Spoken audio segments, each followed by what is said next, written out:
Okay, well, I will, as you can see from the screen, we're going to do a little geography for the beginning of the sutra. So, as we have done in the past, we've looked at the area of India and Nepal, where the majority of the sutras take place. So we'll get a little bit of a zoomed in view of the specific location where the sutra, Medicine Master Sutra, is preached. So that's a little foreshadowing. In the meantime, welcome again to everyone. Since we are tonight kind of formally beginning the Medicine Buddha Sutra, we'll try to integrate some practice with our study. So I'm going to put on screen the Kaikyoge, the verse upon opening a sutra. So as I mentioned before, Zoom doesn't do so well with shared audio. So I'll put the text on screen. You can follow along on your side, and then we'll start the view or look into the sutra this evening.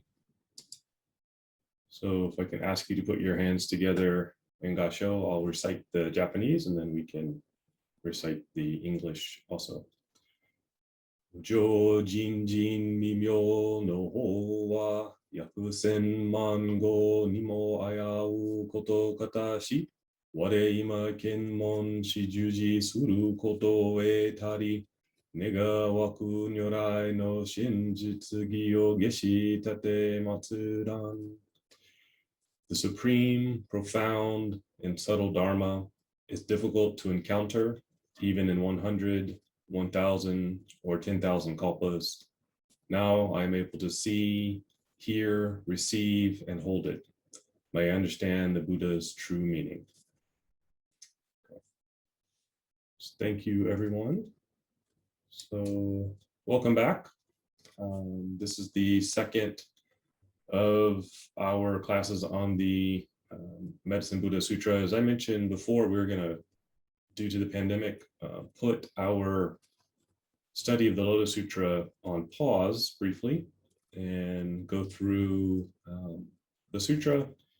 And if you didn't make last class, as I mentioned previously, as part of this exercise, I'm going to ask everyone to recite the mantra of the Medicine Buddha. And this evening, we're going to start to look at the text and the first few vows of the Buddha. And those vows are important, very important for understanding sort of the essence of Buddhist practice. And likewise, I'm going to ask everyone to make a vow to recite the mantra, and then we can report on the number of mantra recitations each week. So hopefully you've had some time to recite the mantra over the last week since our last meeting. So we'll be tallying those up and trying to get to 1 million collectively. And then once we reach 1 million recitations, we'll see if we can maybe reach 10 million. If your prayer beads and mantra reciting energy is not completely depleted. So welcome. It looks like we have a new person. So welcome.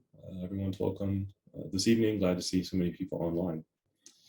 So as I mentioned previously, the verse on opening a sutra, the Kaikyoge, that is something you'll find in most of East Asian Buddhism. So in the Chinese-speaking diaspora, also those countries that use the Chinese language texts, like Vietnam, of course, Korea and Japan, Taiwan, Malaysia, Hong Kong, all throughout these areas, you'll find this verse. So the version I recited tonight is in sort of modern Japanese. So you will often find it sometimes in classical Chinese also. So either one is okay.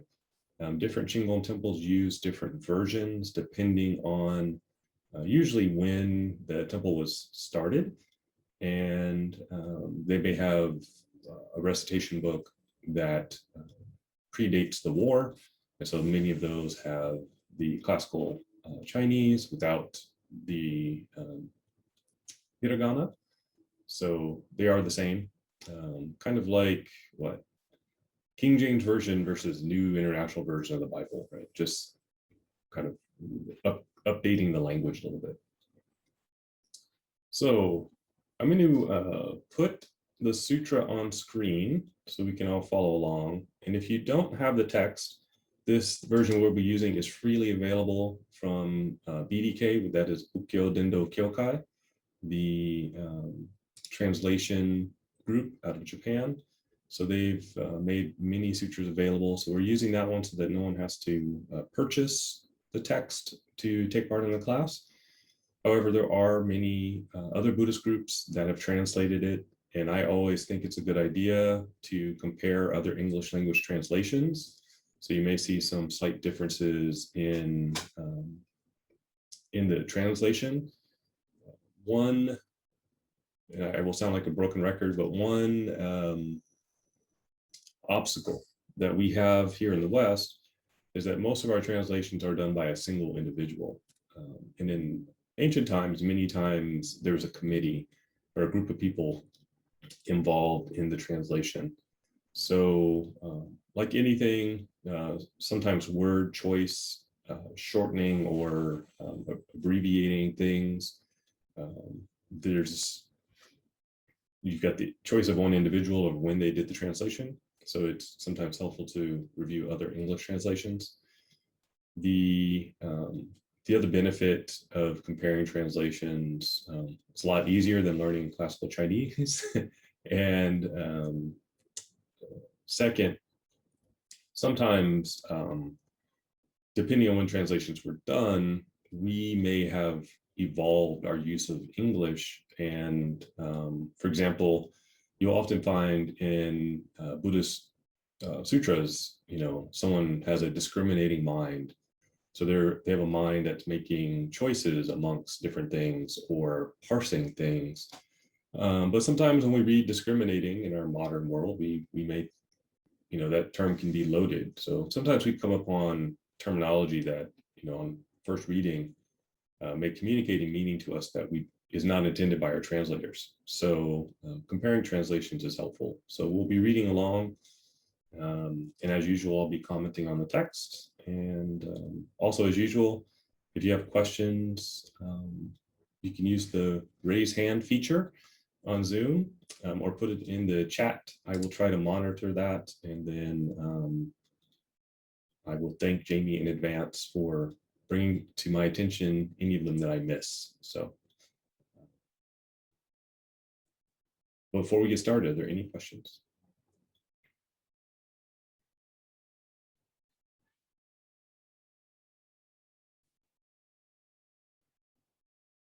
No? Okay.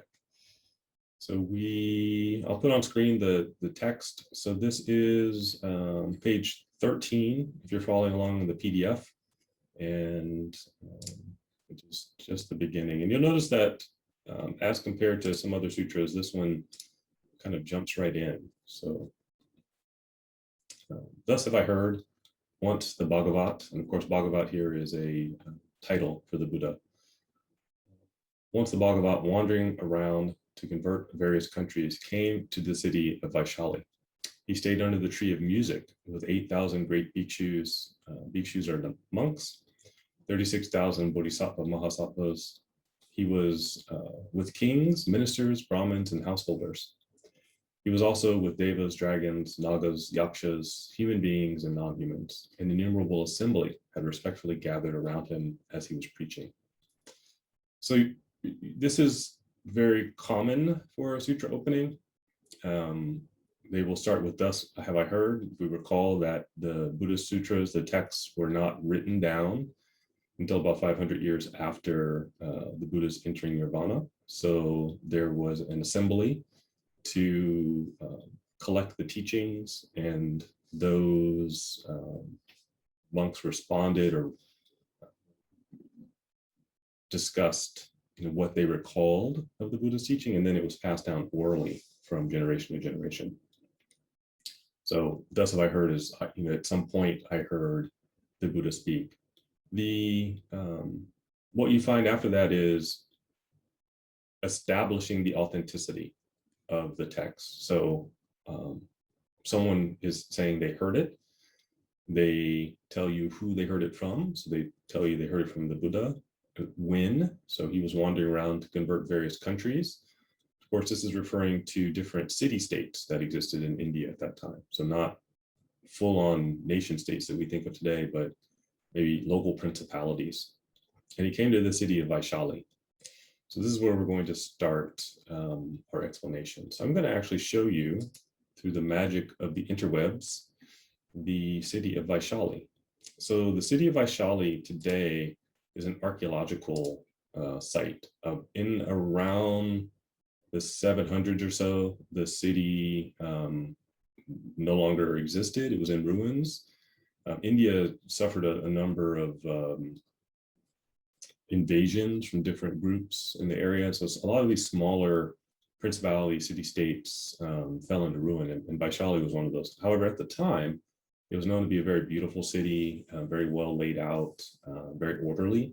So it would have been a suitable place to give the teaching. So we're going to show you Vaishali here. So of course, if you can see through the magic of Google Maps, we have India here, China is here, the Tibetan Plateau is up here, and then Myanmar and Nepal. So many scenes in the life of the Buddha happen either in Nepal or along this border area. Just for frame of reference, Afghanistan is here, since that's much in the news today. We'll zoom in. We will find that goes away. You'll find the city, the modern day city of Patna. So this is the closest modern city to this area. And of course, you can see it's along a river. And this area is a floodplain, so it's highly likely that in ancient times, this was a very fertile area. It still is for farming, things like that. So just north of Patna is the ruins of Vaishali. And you can see some of the excavated area in the ancient buildings. And of course, that city is now dominated by the Shanti Stupa.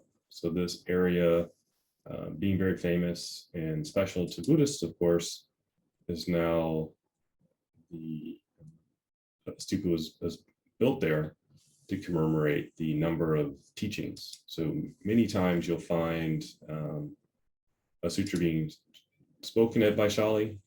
So if you notice I believe this is Mongolian and Japanese in the background, you'll find that many Chinese, Japanese groups, where the Buddhist world's now quite active, you'll find that they've built monuments to commemorate different aspects of the Buddhist teaching. So this is the Vishwa Shanti Stupa that is in Vaishali.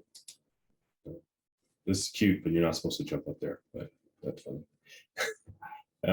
So you also notice the different architecture. Again, just showing the impact that the teachings have had here in Vietnamese and Devanagari. So many cross cultures, and then of course the trees that you find in the second line of the text. But the stupa is the main attraction there currently. So through the magic of Google Maps, we get a chance to travel all the way around the world to Vaishali without leaving our homes.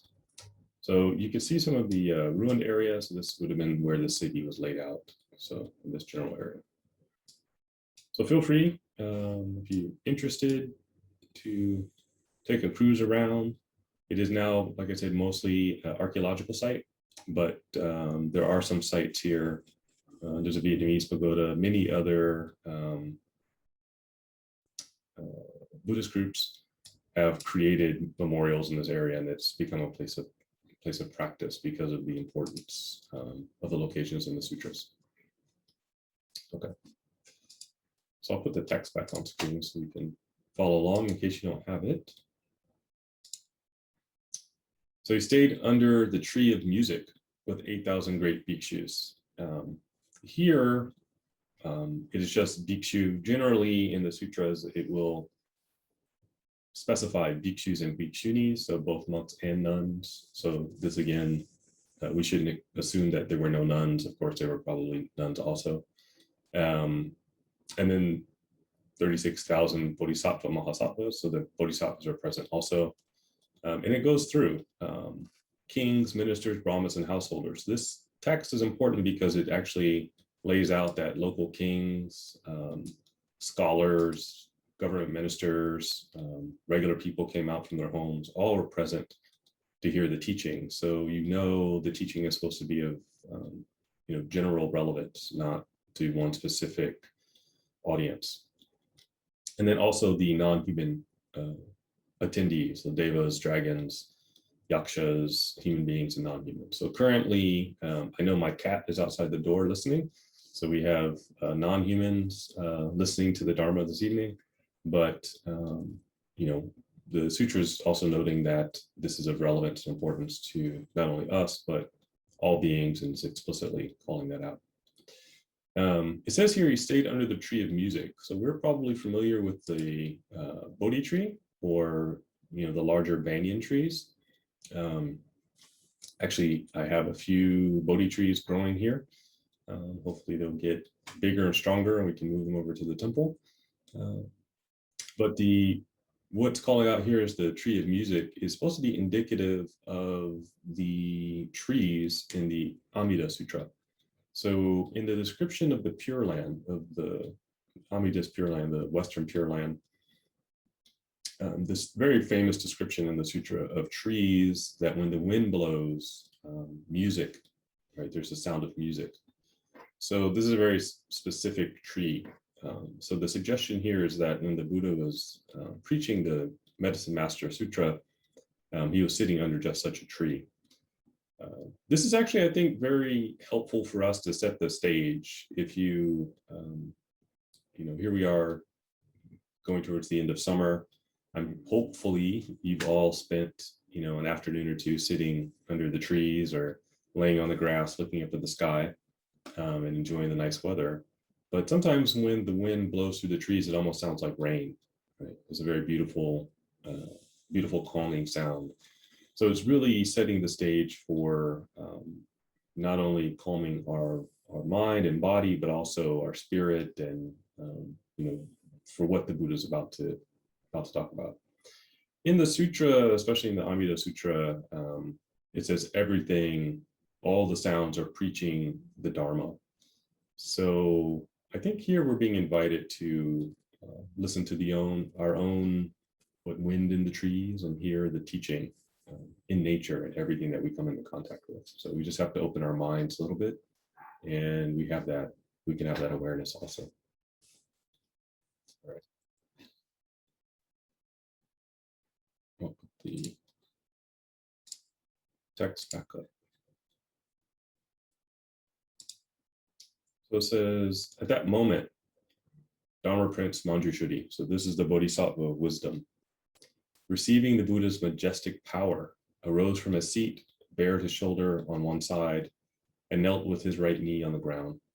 So this sentence is interesting. So the Bodhisattva Manjushri, so this is the Bodhisattva of wisdom, he's receiving the Buddha's majestic power. There's a term for this in Sanskrit and Chinese, and it means that you actually inherit or you channel the authority of the Buddha. Maybe in our kind of day-to-day speech, we say the Bodhisattva is inspired. Something tells him, oh, this is the time for me to request the teaching. This is an auspicious time. So he's motivated, right? Something moves him to make this request. So this is supposed to be a direct connection between the Bodhisattva and the Buddha. So bowing toward the Bhagavat, so bowing toward the Buddha with his palms joined. So notice that this is very formal.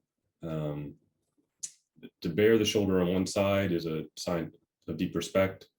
In India at that time, kneeling with his hands together on the ground and bows towards the Buddha. He says, "O Bhagavat, I sincerely wish that you will expound on the aspects of different Buddhas' names and the excellent merits of their former vows, in order to make those who listen to it remove the obstruction of their past acts for the sake of the benefit and joy of all sentient beings in the age of the appearance of the semblance of Dharma." So there's a lot packed into that sentence. So I'll try to help us unpack it a little bit. So we get a few things here. We get the purpose of the request. So asking Buddha, please provide a teaching that will assist people in understanding the teaching and removing their heavy karmic hindrances. So the suggestion here is that Manjushri, either on his own or through the Buddha's sort of divine guidance, recognizes that one of the biggest hurdles that we have is our past life karma, right? We have these obstacles that are difficult to overcome. And out of compassion, Manjushri is saying, please offer some teaching that will help people overcome this sort of heavy karmic baggage. So this is a recognition that, we come here, either to this life or this very moment, we have a history, we have a background, and we have things to overcome. I think those things are spiritual, physical, social, psychological. There's a whole host of different things. But out of compassion, right, the Bodhisattva makes this request. It's not selfish. He doesn't do it flippantly. It's not like, hey man, can you talk about the thing and maybe help us out? It's a very formal and sincere request. And so everything that we read in the sutras is also something that we should try to emulate. So right away, we see the teaching fitting into the overall scheme of Buddhist practice and thinking, right? That it's a sincere request to alleviate people's suffering. Okay? So the first step in that is the Bodhisattva and the Buddha have seen, they've witnessed, they've recognized that people are hurting, and they want to try to alleviate that. So what is the obstacle? The obstacle here is our past karma. So we need to find a way to remove this, to try to uncover our original wisdom. So how do we find our own Buddha nature? It's by uncovering and kind of working through this past life karma. This is a key traditionally in Buddhist practice. Karma cleansing is an important aspect. So there's a lot of practices you'll find in the sutras for cleansing our karma. It doesn't come up as often in Western Buddhist practice. It's generally overlooked. People jump right into meditation and kind of high-level practices. And sometimes they don't have good outcomes. And from a traditional Buddhist practice standpoint, that is because, and you can see it outlined in the sutras, the first teaching is not how to meditate. In fact, you won't find that instruction in the sutras hardly at all. What you will find is direct instruction on clearing our karma and preparing our mind. So why is that important rather than meditation? It's really hard to meditate or do practice when you have all these weights on your mind. So I'll pause there because I see Jamie has a question. Yes, thank you, Sensei. Do you have to know what your past life karma is in order to cleanse it? No, you don't. And this is actually kind of a important thing. Through practice, through work to cleanse it, you start to get insight into what it is. And for many of us, it's pretty obvious. We may have specific obstacles that recur. Like anything, we will fall into patterns or find ourselves drawn to certain obstacles. Some of them are pretty obvious. We may always find ourselves, arguing with people or, tussling in certain ways. And there actually is instruction in the sutras. It shows up here also in the Medicine Buddha Sutra. the types of karma and the reason for that. So this is a general purpose karma cleanup. You don't need to know necessarily what caused it. So if you come home and you find your house a mess, this is a vacuum that cleans up everything. It doesn't. You don't have to find out, oh, did someone have a wild party, or did the kids not pick up, or so it's pretty general. However, depending on where you are in your practice, there are prescriptive practices for specific things, and you'll see that also in the sutra. Thank you, Sensei. Very welcome.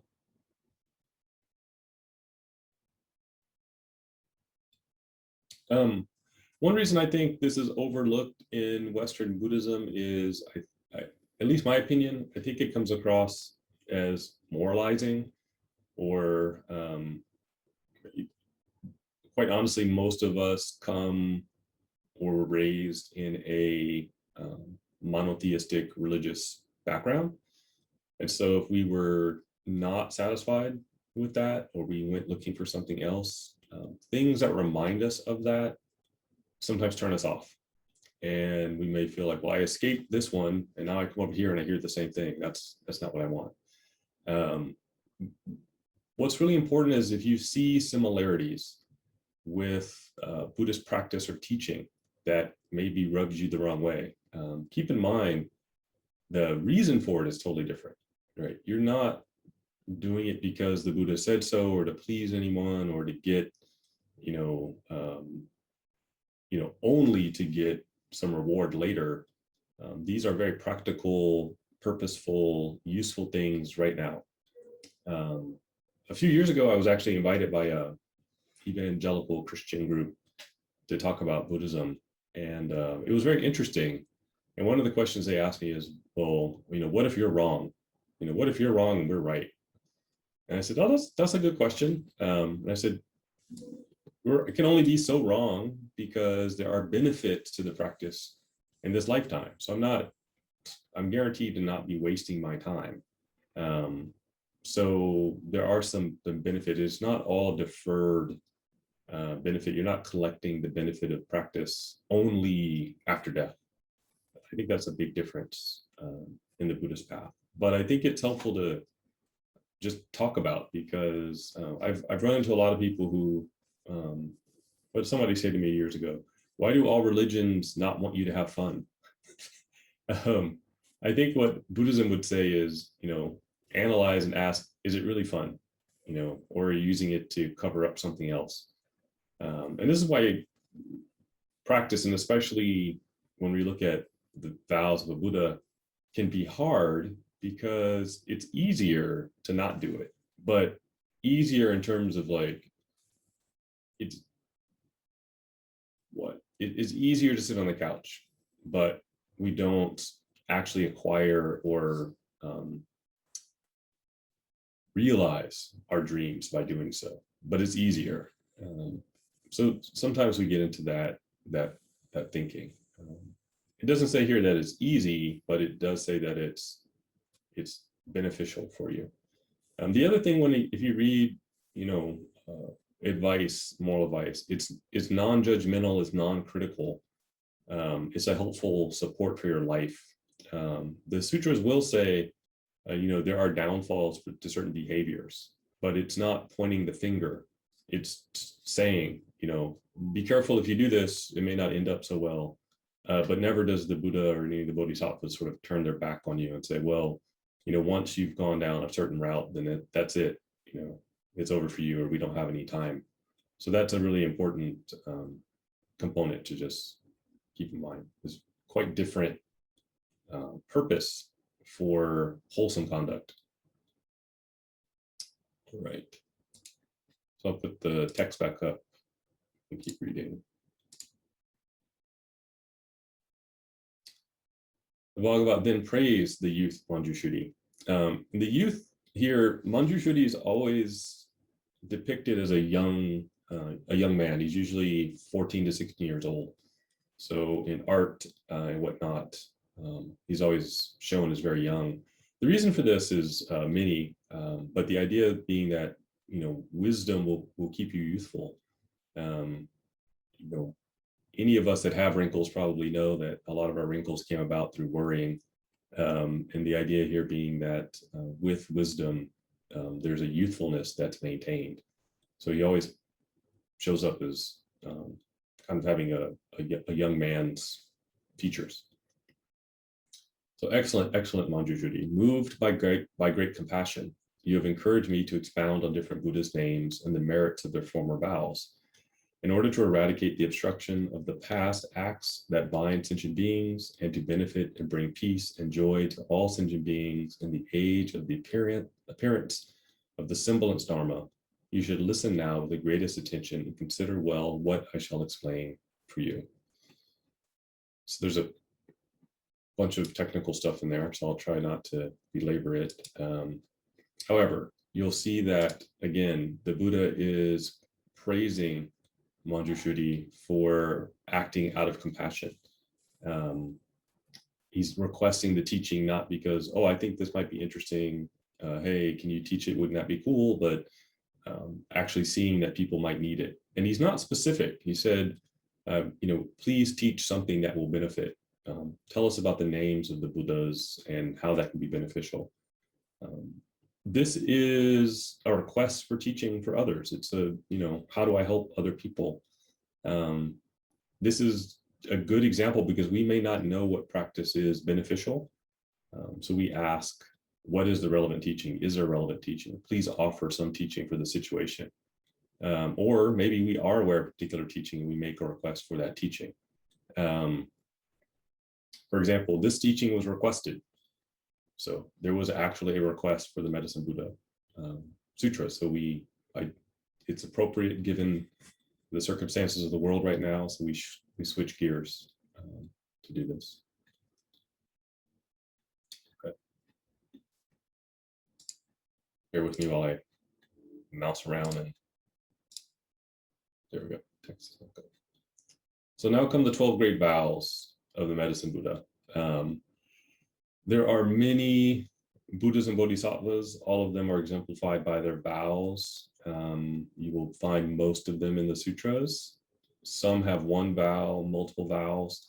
There are certain Buddhas that gained, I could say, tremendous fame in East Asia for their vows. They really struck people, or people found commonality with those. And so the 12 vows of the Medicine Buddha are among those very famous vows. There are others, but as you get familiar with them, you'll really start to, I think looking at the vows of the different Buddhas really helps you understand the flavor of Buddhism in general and what makes it different. So it says, Manjushri said, I only beg you to preach. We will be pleased to listen to you. The Buddha told Manjushri, if you go eastward beyond as many Buddha lands as there are 10 times the number of grains of sand in the Ganges River, you will find a realm known as Pure Beryl. Is Buddha's name, Master of Medicine, Beryl Radiance Tathagata, worthy of offerings, Arhat, perfectly enlightened one, perfect in sapience and action, well gone, knower of the world, unsurpassed man, tamer, teacher of gods and humans, Buddha and Bhagavat. Okay, I'll stop there because that's a long title. So all of the Buddhas have an actual name. So the name for this Buddha is Master of Medicine. And then sometimes separately or in addition, Beryl Radiance Tathagata. So we talked a little bit last time about Beryl, but I tried to make the background kind of a dark blue, so we have an idea of the color. So here is the Medicine Buddha holding the pot, and you see in this version, the sun and the moon are in the halo. And if you look close, this will actually show up, later in the sutra, in the description, there's this kind of unique halo. So it looks like clouds or smoke. So this plays into the description later on that you'll see in the sutra. So the beryl is a very dark blue gem, and the description will get more specific about that. It goes on. This is a good example of, well, we'll go further there.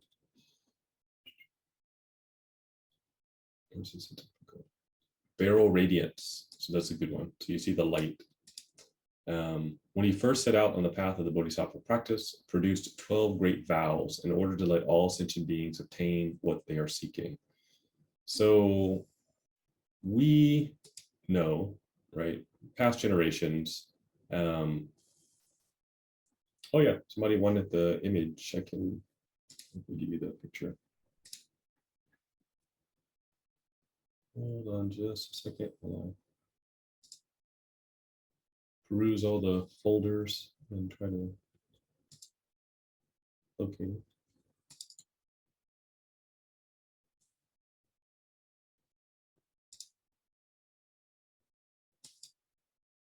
I put it in the chat if you are interested in that particular image. What you'll find is the imagery that's discussed here has a lot to do with light. And of course, all throughout Buddhist texts and Buddhist teaching, the simile of light, the example of light is used quite often. And you'll also see at the beginning of the text that if you go as many Buddha lands as there are 10 times the number of grains of sand in the Ganges. So this, uncountable number, right? It's impossible to quantify the number of grains of sand. So the idea here is that we should be expanding our mind and our potential, our capacity.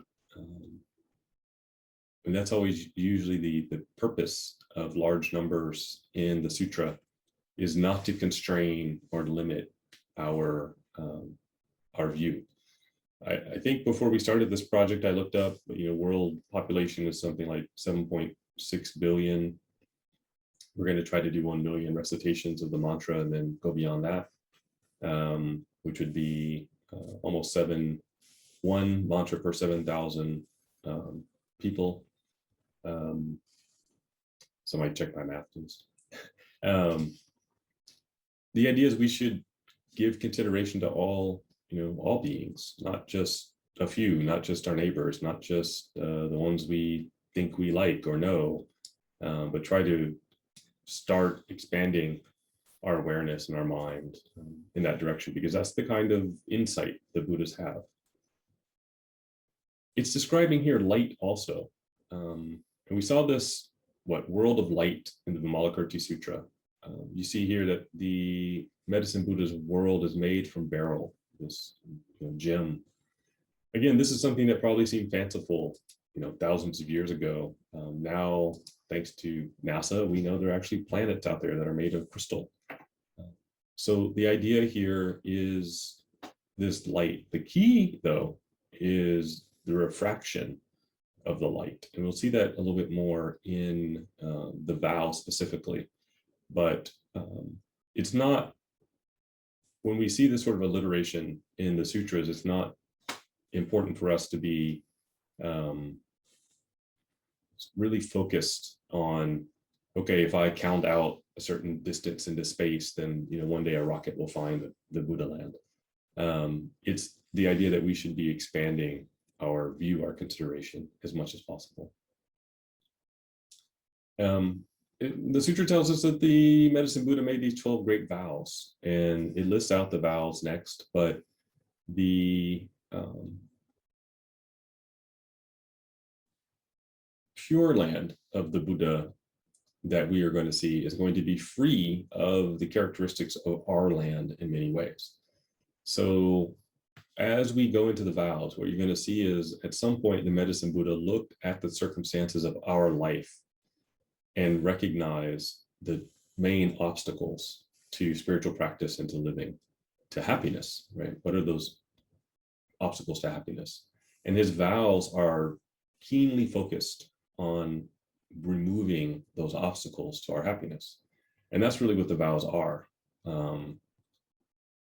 it's also how it's a blueprint for how we should practice. So how do we attain enlightenment? We should make a vow. What kind of vow should we make? We should make a vow about the kind of suffering that we see around us. So if we turn on the TV, if we look outside our window and we see suffering in some way, then our vow should be, I want to alleviate that suffering. It should not be, I want that off my lawn, or I don't want that in my backyard, or, I want to get rid of it. It should be, how do I alleviate that suffering? Because that's what the Buddhas are telling us. How did they attain enlightenment? They attained enlightenment through that type of vow, that type of compassionate guidance for people. The vows are like a mission statement to an organization, right? I am achieving enlightenment for this purpose. This organization is established for this specific purpose. And if you refer back to that mission statement or those vows on a regular basis, then you stay focused on what you're doing and you don't waste your energy.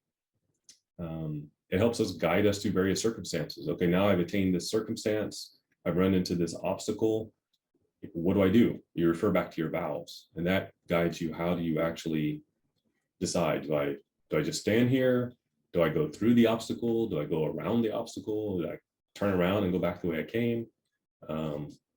By really looking at the vow, that's how you make those decisions. Our vows operate as fuel. Sometimes we're human, we get tired. We may say, I don't know if I can do this practice. So we should look at our vows. It helps us with the fuel we need to keep going. So the vows really operate really important in this way. Okay. So I'll put the text back up. We can keep looking.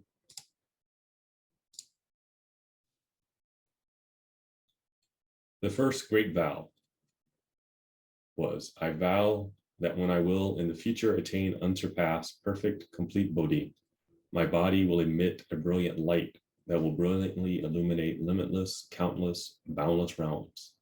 This body will be adorned with the 32 marks of a great man and the 80 secondary marks. It will be so that all sentient beings will wholly resemble me without any difference. There's a couple things here that's important, and the last sentence is really important, but it will be so that all sentient beings will wholly resemble me without any difference. So if we're wondering, why would you want a body? Why would you want a flashlight body, right? Why would you want a body that emits light? And it says it will have this particular marks, and it will be so that people resemble me. Right? So there's a couple key components. I'm not going to go into all 32 marks because that's really a topic for a whole separate lecture. If you're interested, I'll give you the list of them. But it's a very symbolic idea, right? What is our ideal physical form? Right? If right now you could just snap your fingers and have, an ideal body, what would that body be? Who would you look like? Would you be, 1972 Arnold Schwarzenegger? Would you be, Farrah Fawcett, right? Who's your ideal? Would you be Beyonce? Who else is, on the cover of magazines? Right? What would be your ideal body? You don't have to answer, but think about, what do people think of when they think of an ideal body? It changes over time, right? I was at an art museum and recently, and of course, in different periods of history, the ideal, beautiful physical form is quite different, right? But it changes over time. But generally, the part of the teaching here is to know that our bodies are the result of our karma, and not just our personal karma, but of cause and effect. Right? So everybody's body here is the result of collective decisions, actions in humanity. My body is the result of genocide, crimes against humanity, forced labor. Your body is the result of immigrants looking for a better life, a difficult passage across the Atlantic or the Pacific. Somebody else's body is a result of different causes and conditions. Right? Our bodies are the result of many things. What kind of body do you have if you get a body that's a result of spiritual practice? what does a body from spiritual practice look like? I'll tell you one thing that you get if you do spiritual practice in this lifetime, you get really good, like straight back and strong knees. Because I see some of the old senseis in this country, we have at least three senseis that are in their 90s, and they're still able to, do full bowing and the morning practice, and they're in very good health. And I think it's because every day they're practicing. They're not complaining of knee pain. Their backs are not bent. They're pretty Japanese genki, right? So at the very least, right, the practice keeps you healthy. But if you perfect the practice, what kind of body do you get? And so the Buddha, going into these 32 marks, are saying the body that he receives is a result of spiritual practice, and it's this highly symbolic body that is of use for teaching, is of use for helping people, right? So there is no magazine that I've seen, how to get the perfect body for helping sentient beings in 90 days. Right? There's no diet for what? Saving humanity plastic surgery. The compassion diet is not popular. So everybody wants a body that is attractive, thin, sexy, one that's going to get you a job or position or wealth. Right? That's the kind of body that we think about. Here, the Buddha is saying he recognizes that's a kind of sickness, and instead he wants a body that's a benefit to people. This one, I think, is actually very forward thinking. I doubt, that in Vaishali people had bulimia. I doubt they had anorexia. I doubt that body image problems, in a farming subsistence economy world, I doubt that was a problem. I do think, however, there were probably people who wanted to be, taller, more muscular, thinner, more beautiful in order to get something. That's human. But how often is it that our body we perceive as the obstacle to something? So the first vow is actually very compassionate. Right? He wants to shine a light, literally, on, right, problems that we have with our body. This is very, this is physical form body, not, the health of it, but the actual form of it. What does it look like? How does it operate? What's its purpose? And in addition, he wants this body to emit light. So maybe for us, it's better to think of it as, there's a spotlight on this body. Why would you want a body that emits light? Besides having the best Halloween costume, why would you want a body that emits light? Anyone guess? What emits light that humans find helpful?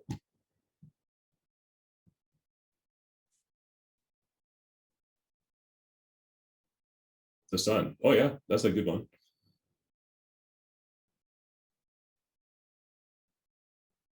Any other?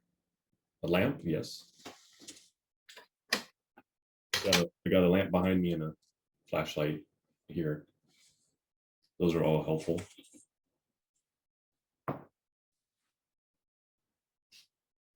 Any other guesses?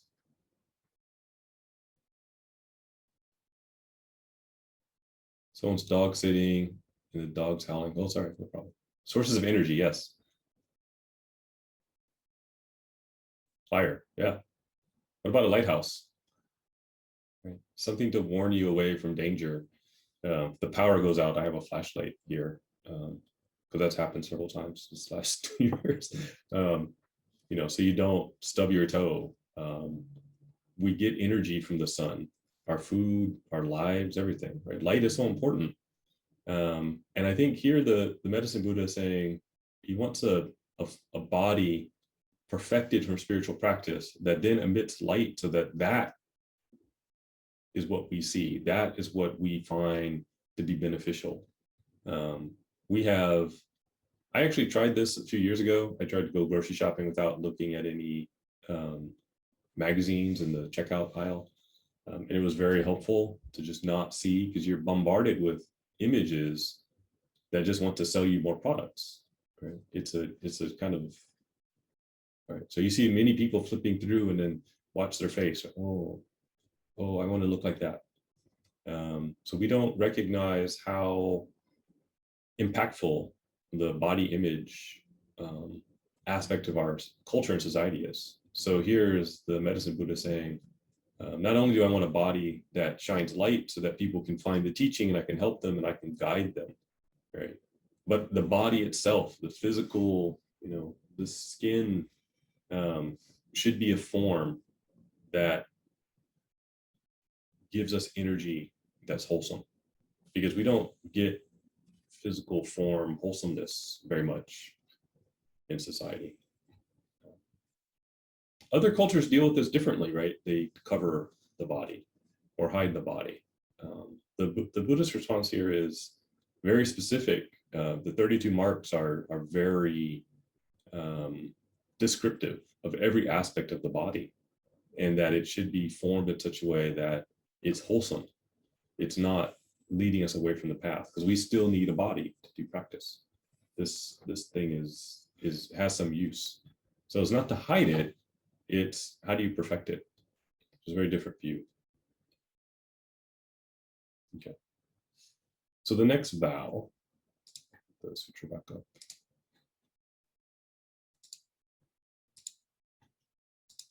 The second great vow, I vow that when in the future I will attain Bodhi, my body will be like beryl, illuminating within and without with immaculate purity. Its radiance will be of great merit and will be lofty. My body will be good and reside tranquilly. An aureole like a glowing net will adorn it, and it will surpass the sun and the moon in its radiance. All sentient beings in the darkness will be illuminated as if by the dawn, and will be able to accomplish their activities at their will. So if you read the second vow, you may think that's really similar to the first vow, right? Both say that they want a body that's illuminating. They do differ slightly though. So the body is like beryl, which is a deep blue color, but not here. It's not that the sutra indicates a body that illuminates or shines forth with the light. So it's really that it is light, right? The body is light.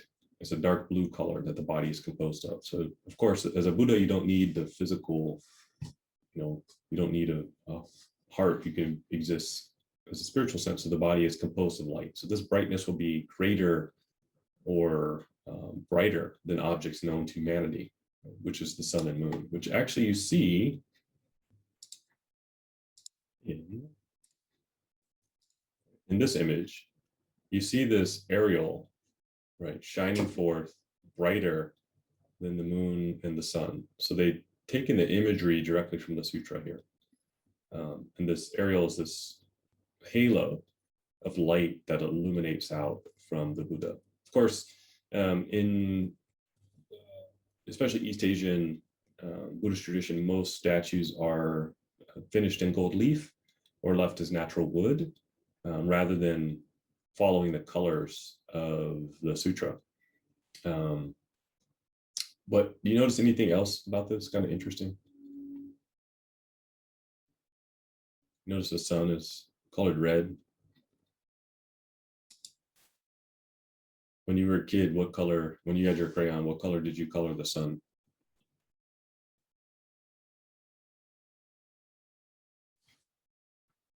Yeah, yellow, right? Do you wonder why this sun is colored red?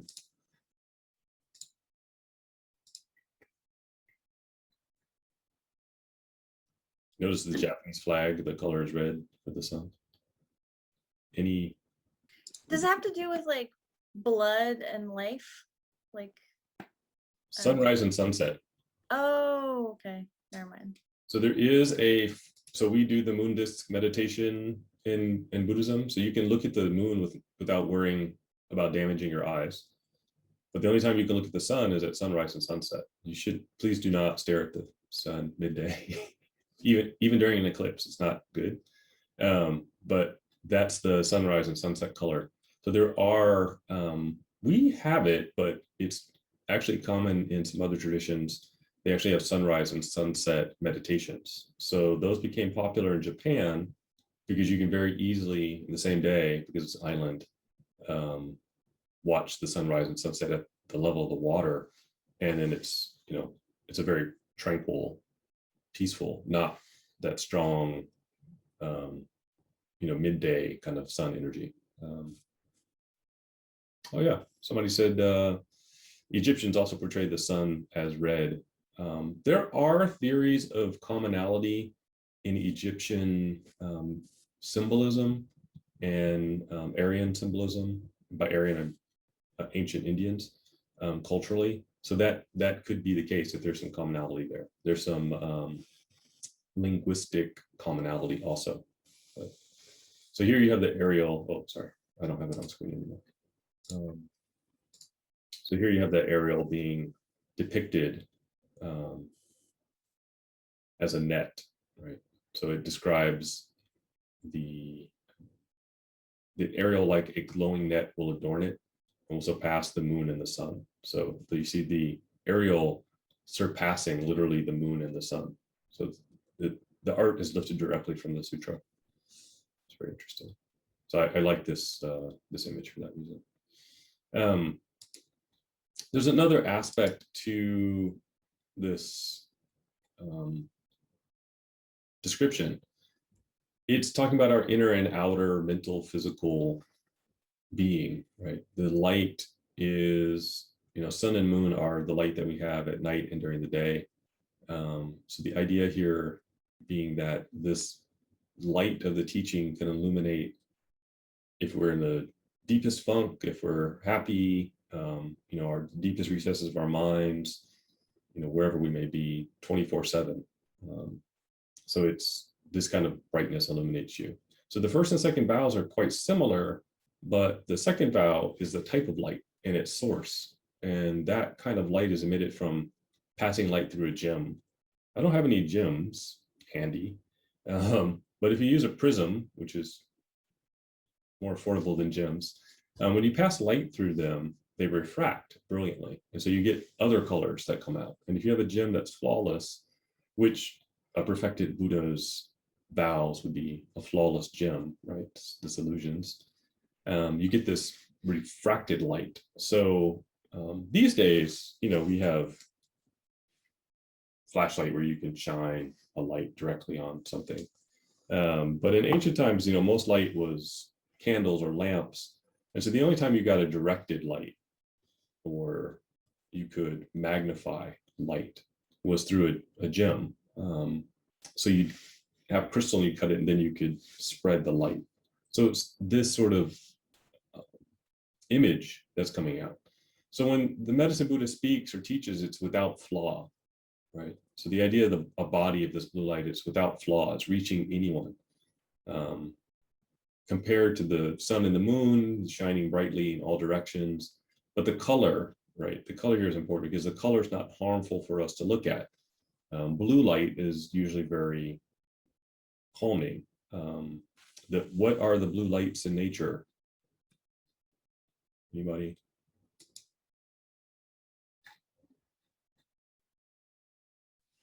Anyone seeing blue light in nature? I just got to see blue light in nature. Yeah, sea creatures, bioluminescence. So it shows up, I think we have some here in Oregon in the ocean, deep underwater, in caves, different slime molds, things like that. Fungus, yeah. Those, oh yeah, light flashes from earthquakes, yeah. So those natural lights, even lightning sometimes has a blue tinge to it.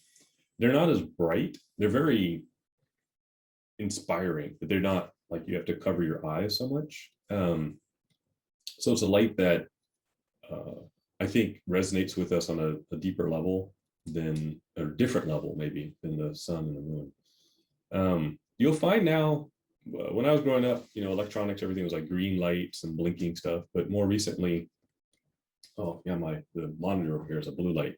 a lot of electronics have gone to using blue lights because they're something about them that's less bothersome, less distracting. Yeah, early morning light has this blue color. So all of these things, there is, right, a teaching here about our biorhythm and why blue light is chosen. So very interesting. So we can probably pick apart the medicinal and helpful uses of blue, but as we're reciting the mantra and thinking of the medicine Buddha, it should be this blue light. Okay, I think we have enough time to do the third vow, and then that'll be it. I will have talked to you enough this evening if we do the first three vows. So put the screen back on.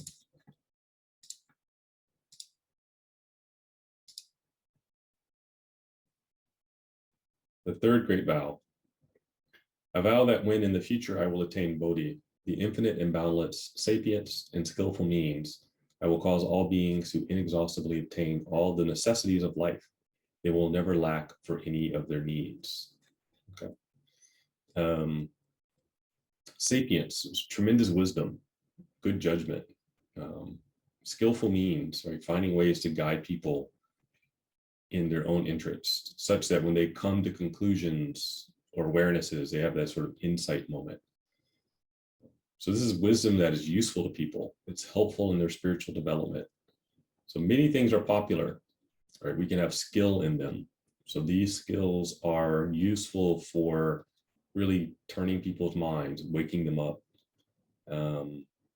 We have a lot of skills that are skillful, but not necessarily useful. Within the last year, I've gotten so many people emailing me like different TikTok videos. So I don't have TikTok, but I get these videos from people all the time, and some of them are funny, but they're not the sort of same useful, skill that the Buddha is talking about here. What other kind of skills, right? We have many skills. Some lead to wholesome outcomes. Others lead to not some wholesome outcomes. You may have a skill that has you looking over your shoulder all the time. So here, the medicine Buddha is saying, this kind of skillful means, this kind of, wisdom is something that's really helpful for people, not something that is going to get them into more trouble. So just because you have a skill or you're skilled at something doesn't mean it's actually useful. We may be skilled at something, but then we spend a lot of time covering it up, looking over our shoulder, making excuses as to why we did it. That things are easy doesn't mean that they're good for us. So we want to try to avoid things where we have to do a lot of rationalizing. So how much skill here, how much skillful means? It says, will cause beings to inexhaustibly obtain the necessities of life, right? Those kind of skills. So through the practices of the sutra, you will obtain the necessities of life. So that begs the question, what are the necessities of life? We want a lot of stuff, but what are the necessities?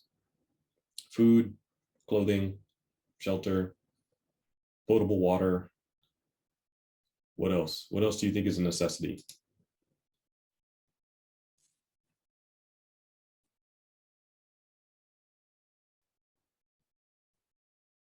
Oxygen, yeah. Safety, that's a good one. Very good. You could have food, clothing, and shelter, but not feel safe. Belonging, yes. As human beings, you'll always notice the beginning of the sutra, there is an assembly. This is not something to be done by yourself. You're not supposed to be alone. We don't live alone very well. Sleep, yeah, absolutely. Sleep and security are combined because if you don't have a shelter in which to sleep, you don't feel safe, and you can't sleep. If you don't sleep, you're not healthy. Yeah. So these things are all very important. This is actually, all of these things are recognized rights in the law in the West, right? So that these are very important basic needs for humanity. Why do you think the medicine Buddha, right? How this is like very practical, not necessarily so spiritual. But if you don't have the very basic practical stuff, how are you possibly going to do any spiritual practice? If you're literally constantly on the run, not being able to sleep, you're exhausted, you're just looking for food, you can't practice. You can't settle your mind. You won't be healthy. Your lifespan will not be long. Right? All of these things are like critically important for humans. Very important. So if we wonder about the social good of our spiritual practice, if we're wondering how do we act in the world, what causes should we champion, what things should we take up and say this is important, as a Buddhist I should stand up for this thing. People needing, right, obtaining all of the necessities of life, that's something we should stand up for. We should have a social structure that provides people with the necessities of life. We should not look down upon people who do not have the necessities of life. We should be thinking like the medicine Buddha, compassionately, how do we respond? And here's the problem. And this is also why, look at the audience for the sutra, kings, ministers, right? Because they forget they have the necessities of life. They forget that a lot of us don't. So they need to be told these things are critically important to the people. How often do we hear people in political situations on TV saying things that are completely misguided? I remember a few years ago, there was a government shutdown and they were asking some politician, oh, what do you think people will do when they don't get paid? And they said, oh, they should just use their savings or borrow money from family. And so this person doesn't realize that many people don't have savings and don't have family to borrow money from. They just shrug their shoulders, completely not aware. So we shouldn't, when we find ourselves wondering about different social problems that maybe we don't share, we should ask, do people have the basics of life? A little off topic, but the new prosecutor in Minneapolis, I believe it's Minneapolis, Minnesota, said they're no longer going to prosecute low-level crimes associated with your car. Like, do you have a broken tail light, or is your headlight out, or your window tint too dark? And the reason was, they said police were pulling people over for these things and then finding reasons to arrest them, and that was leading to negative interactions with police. And I remember when I was in college, a good friend of mine, he's from a pretty good family. He saw someone driving a car, and the car was belching smoke and leaning to one side, and looked pretty rough. And he said, "Gosh, why don't they get their car fixed? Why would they keep driving it around like that?" And I said, "They probably need to drive the car to the job to survive, and there's no money left to get it fixed, or they're trying to save it to get it fixed. They don't have the money to just fix it." So sometimes our outlook on other people's situations may be very much situated in one particular view of life. So these are all reminders to what people need, what people may not have. The reason the vow was made was because before he was a Buddha, he observed people without the necessities of life. This is like critically important, but it's very easy that once we have them, we forget, or maybe we've never not had them. We've never considered what would life be like.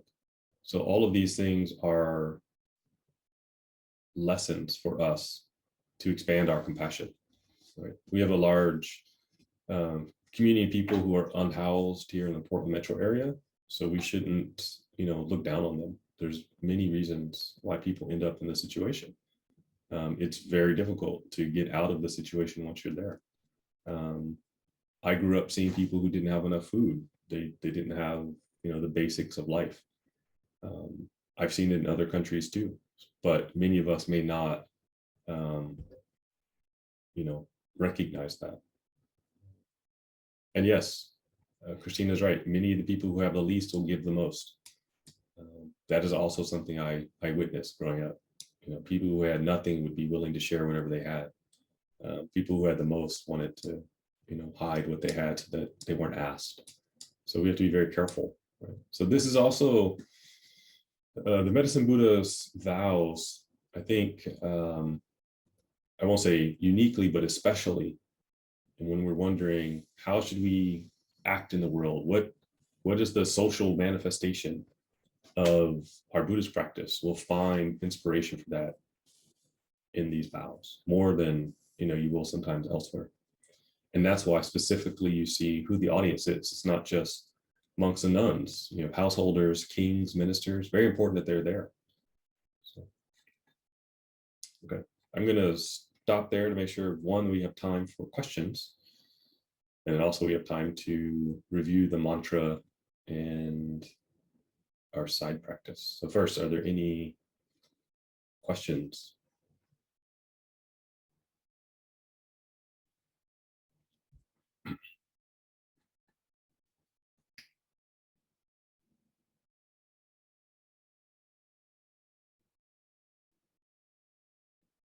No? Okay.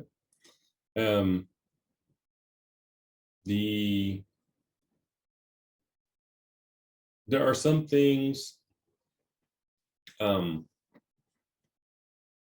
make the sutra different from others. One is the focus on the vows. The other is its incredible focus on practice. And practice, there's a whole section on practice, and we will get to that. But things that are included in the practice are, things like offering flowers, offering incense, copying the sutra, providing the sutra to others, and hearing the name of the Buddha. So we will go into all of those things. But one of the reasons why we're studying the Medicine Buddha Sutras, because we are in the midst of a pandemic. It is uniquely focused on needs of people who have who are suffering, the families who have family members who are suffering from COVID infections, are also in need of a lot of the things that are talked about in the sutra. And likewise, we need to give consideration to our compassion and our capacity and our patience for the pandemic. This time last year, we were hearing that we might have a vaccine, and everyone thought that would be the turning point. And then we get to the vaccine, and it seems like things get worse, right? So this can both cause frustration, anger, resentment. So as we go through the sutra, uniquely, the sutra addresses those things. When I first read this text, I never thought we would be in a worldwide pandemic, but reading it with that viewpoint really changes the outlook. So,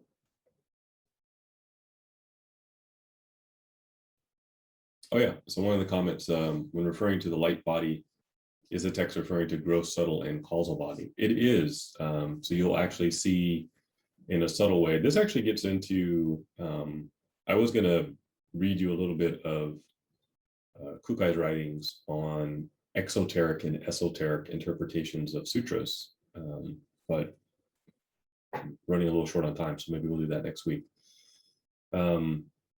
We are going over the exoteric, the plain meaning, the more common understanding of the sutra. There is an esoteric meaning in all the sutras. It's part of course, the Shingon perspective. And one of those is that the reason why you're seeing, light and these different other imageries is not just sort of but random supernatural things. It is trying to attune our mind to deeper meanings and layered meanings within the text.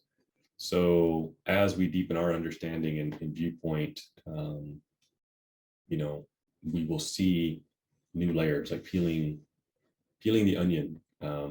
These things become obvious to us. But you'll both see wisdom, compassion, and action.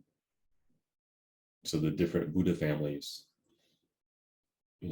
very much on display in the vows. So you'll see the motivation, the compassion, how it operates, or its structure from the perspective of wisdom, and the actual action, right? The Vajra class.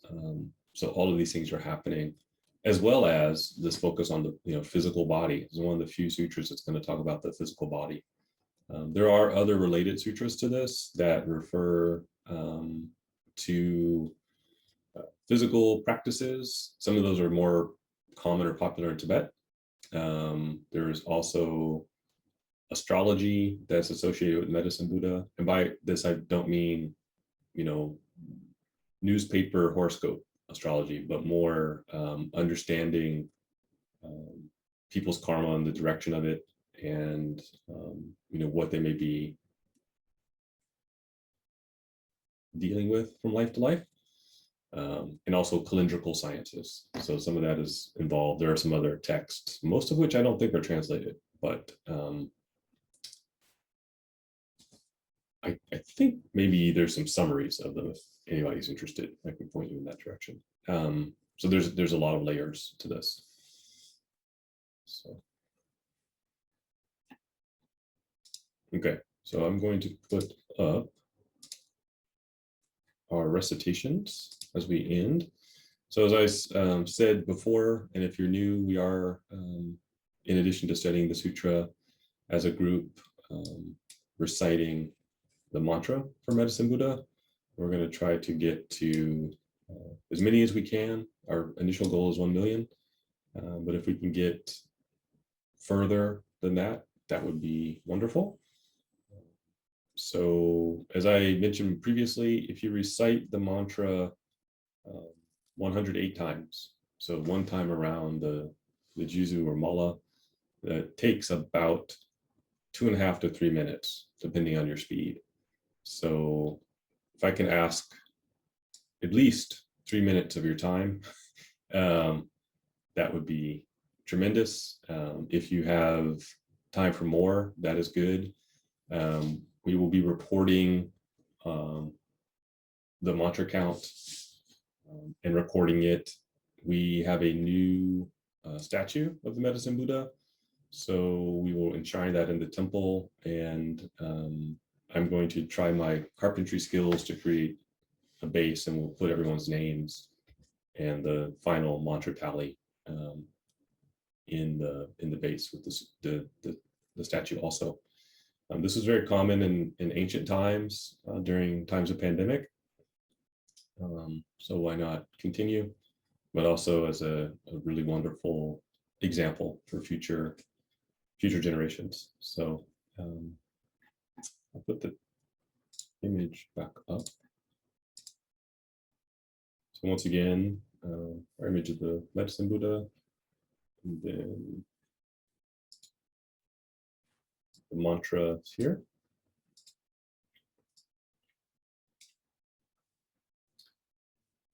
So if I will recite and then ask you to put your palms together, you can recite on your side. Om koro koro sendari matogi sawaka. Om koro koro sendari matogi sawaka. Om koro koro sendari matogi sawaka. Om koro koro sendari matogi sawaka. Om koro koro sendari matogi sawaka. Om koro koro sendari matogi sawaka.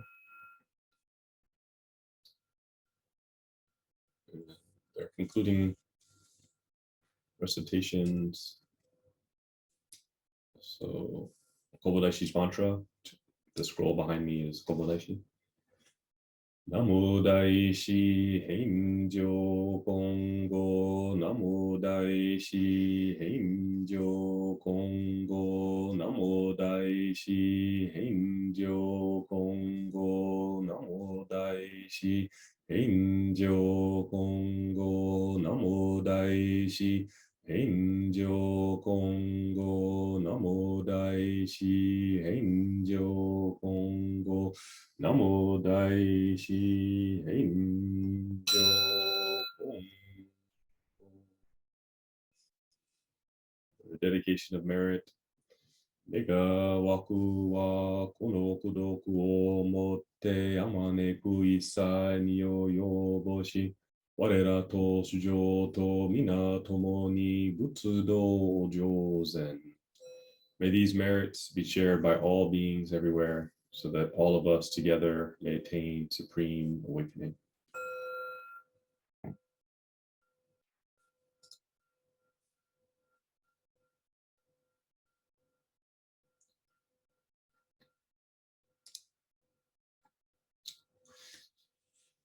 So we are at 84,946. Wow. I have to report mine also so that we can add to the number. Plus, we did 7 this evening together. So thank you, everyone, for starting this project with us. If you're new and you'd like to join, please do. I think at this rate, we will get to 1 million rather quickly, and then we can go from there if we want to continue to see if we get further. It's really beneficial, again, as we study the vows of the Medicine Buddha. Simultaneously, we're making our own vow to practice on behalf of everyone suffering from this pandemic. Just this week, I learned someone that I know acquired the virus. They're vaccinated, so theirs is a breakthrough case, and it's kind of unusual in that respect, but one of the benefits is, of course, they are doing much better because they only have to deal with some of the symptoms, right? So the vaccines are really beneficial. That's one of the things that we can really take heart knowing.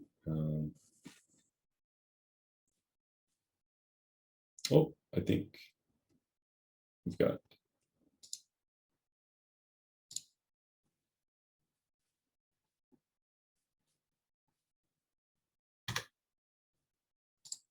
I can't get out of screen share.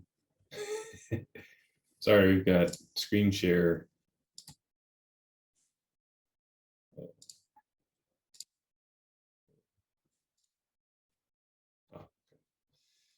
Technical difficulties, sorry. So we, we all have to still take care, right? I think that's a good indicator. Even though many of us may be vaccinated, some people can't just because of immunocompromise. But it's still something we need to be on the lookout for. So this is a good time to do that practice and dedicate it to everyone. So, are there any final questions for this evening?